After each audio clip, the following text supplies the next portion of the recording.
محمد حنفیہ کے جواب میں امیر المومنین حضرت علی علیہ السلام کے ایک اور فرزند محمد حنفیہ ان لوگوں میں سے تھے جنہوں نے حسین ابن علی علیہ السلام کے فیصلے پر خوف و وحشت کا اظہار کیا۔ طبری اور دوسرے مورخین کے مطابق وہ امام حسین علیہ السلام کی خدمت میں حاضر ہوئے اور فرمایا، بھائی،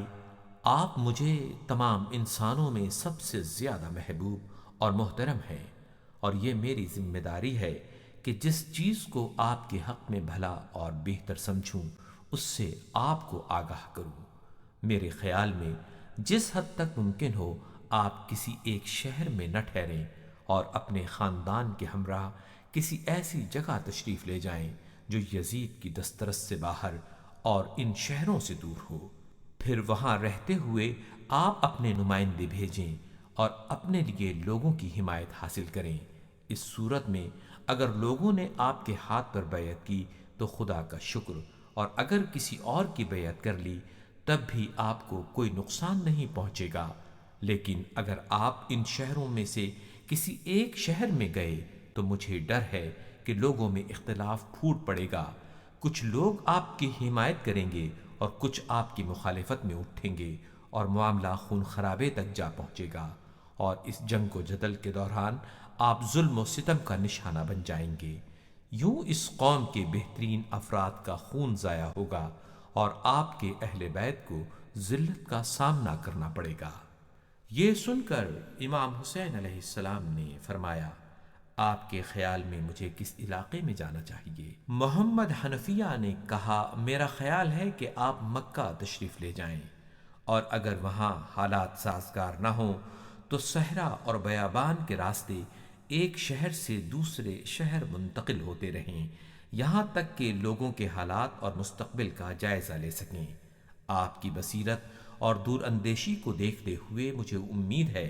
کہ آپ ہمیشہ صحیح راستے کا انتخاب کریں گے اور تمام مشکلات کو کمال دانائی اور احتیاط کے ساتھ حل کرتے چلے جائیں گے۔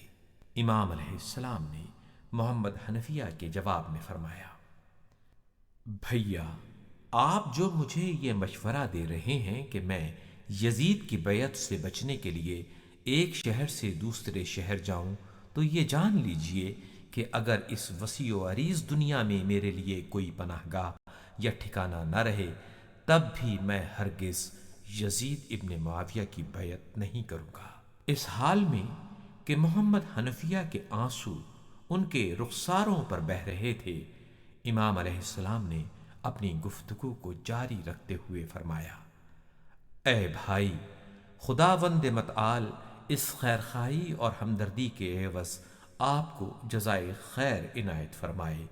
لیکن میں اپنی ذمہ داری کو آپ سے بہتر جانتا ہوں اور میں نے مکہ کی سمت روانگی کا فیصلہ کر لیا ہے۔ میرے بھائی، بھتیجے اور پیروکاروں میں سے چند افراد اس سفر کے لیے تیار ہیں، کیونکہ یہ افراد مجھ سے متفق ہیں اور ان کے اہداف اور مقاصد بھی وہی ہیں جو میرے پیش نظر ہیں۔ ہاں، آپ کی ذمہ داری یہ ہے کہ آپ مدینے میں میری آنکھ بن کر رہیں اور کوئی اہم بات آپ سے پوشیدہ نہ رہے، یعنی میری غیر موجودگی میں یہاں بنی امیہ کے کارندوں کی رفت و آمد اور حرکات پر نظر رکھیں اور اس سلسلے میں ضروری اطلاعات مجھے فراہم کرتے رہیں۔ محمد حنفیہ سے گفتگو کے بعد امام علیہ السلام ایک بار پھر مسجد نبوی اور حرم مطہر کی سمت روانہ ہوئے۔ حضرت امام حسین علیہ السلام راستے میں یزید ابن مفرق کے 2 شعر پڑھتے جاتے تھے، جن میں شاعر نے خطرات کے باوجود اپنی عزت اور وقار کی حفاظت کے عزم کا اظہار کیا ہے۔